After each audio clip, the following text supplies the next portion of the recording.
Pengertian sistem imunitas. Sistem imunitas atau imunitas sistem adalah sistem pertahanan alamiah tubuh untuk melawan organisme patogen.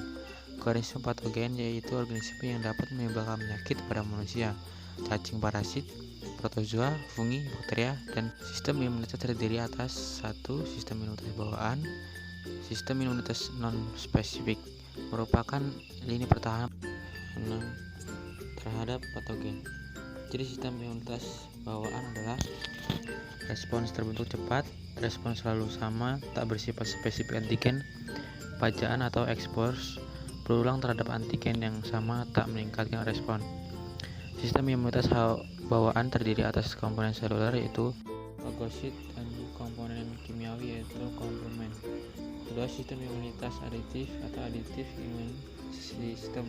Sistem imunitas spesifik, reaksi pertahanan tubuh yang disesuaikan atau dipastikan terhadap karakteristik antigen. Jadi sistem imunitas adaptif yaitu respons tersebut lebih lambat atau memerlukan waktu untuk beradaptasi terhadap antigen. Pajanan awal akan membentuk sel memori, sehingga pajanan berikutnya dengan antigen yang sama menghasilkan respon yang lebih cepat. Sistem imunitas adaptif terdiri atas reseptor yang terekspresi pada limfosit sel T dan limfosit sel B. Sistem imunitas bawaan. Sistem imunitas bawaan mencakup antara lain anatomi eksternal dan barier kimiawi. 2. Inflasi.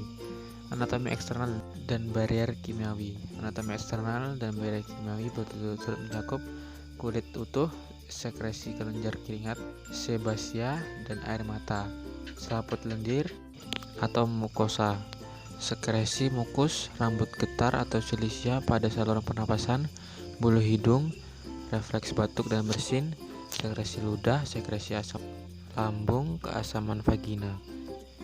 Inflamasi. Tahap-tahap inflamasi adalah invasi patogen, pelepasan mediator kimiawi atau kinin, salah satu mediator dari protein plasma, dan zat-zat kimia yang dilepaskan oleh eosinofil dan basofil.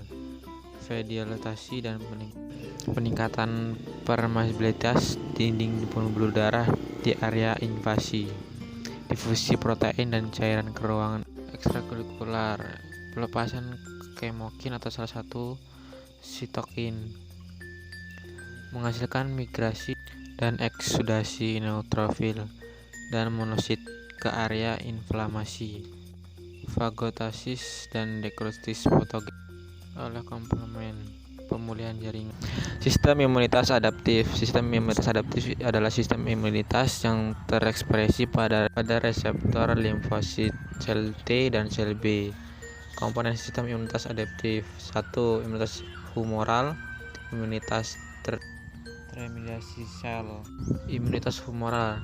Respon imunitas humoral dilakukan oleh antibodi yang mengimunasi patogen ekstrakuler. Antibodi dihasilkan oleh sel B yang teraktivasi dan berdiferensiasi menjadi sel plasma untuk menghasilkan antibodi. Sel B dibantu oleh sel T helper yang beraktivitas dengan membentuk sitokin. Hipersensitivitas dibedakan menjadi dua, yaitu immediate hypersensitivity diakibatkan oleh gangguan pada humoral immunity. Delayed hypersensitivity diakibatkan oleh gangguan pada sel mediated immunity. Sistem ekskresi adalah sebuah proses pengeluaran zat-zat sisa metabolisme yang sudah tidak digunakan lagi oleh tubuh. Zat ini bisa berupa karbon dioksida, urin, urea, keringat, dan senyawa-senyawa lain yang bersifat toksik atau racun. Jika tidak dibuang, segala zat tersebut akan menumpuk di dalam tubuh dan berpotensi menyebabkan gangguan kesehatan. Nah, ngomong-ngomong soal sistem ekskresi, organ-organ apa saja sih yang sebenarnya berperan dalam proses ini, khususnya pada manusia? Setidaknya ada 4 organ yang berperan dalam proses pembuangan atau ekskresi pada tubuh manusia, yakni ginjal, kulit, paru-paru, dan hati. Fungsi dan peran keempat sistem ekskresi ini berbeda. Pun demikian dengan zat atau sisa metabolisme yang dihasilkannya juga tidak sama. Ginjal misalnya akan mengeluarkan cairan berupa urin. Kulit akan mengeluarkan cairan dalam bentuk keringat. Paru-paru akan mengeluarkan udara yang mengandung karbon dioksida, sedangkan hati akan mengeluarkan mineral urea. Ginjal adalah organ ekskresi pada manusia yang berbentuk seperti kacang. Jumlahnya ada 2 dan terletak di kanan dan kiri tulang belakang, tepatnya di bawah hati dan limpa. Dalam tubuh manusia dewasa, ginjal biasanya memiliki panjang sekitar 11 cm. Berat dan besarnya bervariasi tergantung jenis kelamin, umur, serta ada tidaknya ginjal pada sisi lain. Pada laki dewasa, rata-rata ginjal memiliki ukuran panjang sekitar 11,5 cm, lebar sekitar 6 cm dan ketebalan 3,5 cm, dengan berat sekitar 120-170 gram atau kurang lebih 0,4% dari berat badan. Pada wanita dewasa, berat ginjal sekitar 115 sampai 155 gram. Volume rata-rata ginjal adalah 146 cm3 di kiri dan 134 cm3 di kanan. Ginjal berfungsi melakukan penyaringan terhadap darah dalam tubuh. Kulit adalah lapisan jaringan pelindung paling luar daripada manusia yang terdapat di permukaan tubuh. Kulit juga memiliki peran dalam sistem ekskresi karena mampu mengeluarkan zat-zat sisa berupa kelenjar kering. Fungsi lain dari kulit adalah melindungi tubuh terhadap patogen dan kehilangan air yang berlebih. Paru-paru, ada sepasang paru-paru dalam tubuh manusia, yakni paru-paru kanan dan kiri. Keduanya terletak di rongga dada, di mana paru-paru kanan bisa lebih besar sementara paru-paru kiri yang berdekatan dengan jantung lebih kecil. Selain menjadi organ dalam sistem pernapasan dan berhubungan dengan sistem peredaran darah, paru-paru juga berperan dalam sistem ekskresi. Fungsinya adalah mengeluarkan gas-gas sisa proses pernapasan, yaitu CO2 atau karbon dioksida dan H2O uap air. Hati merupakan kelenjar terbesar di dalam tubuh, terletak dalam rongga perut sebelah kanan, tepatnya di bawah diafragma. Berdasarkan fungsinya, hati juga berperan dalam sistem ekskresi. Hal ini dikarenakan hati membantu fungsi ginjal dengan cara memecah beberapa senyawa yang bersifat racun dan menghasilkan amonia, urea, dan asam urat dengan memanfaatkan nitrogen dari asam amino.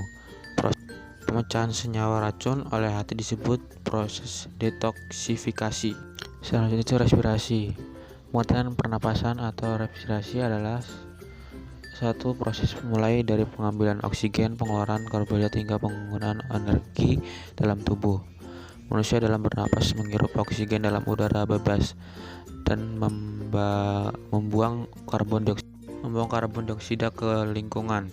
Respirasi dapat dibedakan atas 2 jenis, yaitu respirasi luar merupakan pertukaran antara O2 dan CO2 antara darah dan udara. Yang kedua itu respirasi dalam, merupakan pertukaran O2 dan CO2 dan aliran darah ke sel-sel tubuh. Dalam mengambil napas ke dalam tubuh dan membuang napas ke udara dilakukan dengan 2 cara pernapasan, itu respirasi atau pernapasan dada. Otot antara tulang rusuk luar berkontraksi dan mengerut. 2. Tulang rusuk terangkat ke atas. 3. Rongga dada membesar dan mengakibatkan tekanan udara dalam dada kecil sehingga udara masuk ke dalam badan. Kedua, respirasi atau pernapasan perut. 1. Otot diafragma pada perut mengalami kontraksi. Kedua, diafragma datar. Ketiga, volume rongga dada menjadi besar yang mengakibatkan tekanan udara pada dada mengecil sehingga udara masuk ke paru-paru. Normalnya manusia butuh kurang lebih 300 liter oksigen per hari. Dalam keadaan tubuh bekerja berat, maka oksigen atau O2 yang diperlukan pun menjadi lebih berlipat-lipat kali dan bisa sampai 10 hingga 15 kali lipat. Ketika oksigen tembus selaput alveolus, hemoglobin akan meningkat. Oksigen yang banyak akan disesuaikan dengan besar kecilnya tekanan udara. Demikian video saya buat, kurang lebih mohon maaf. Terima kasih.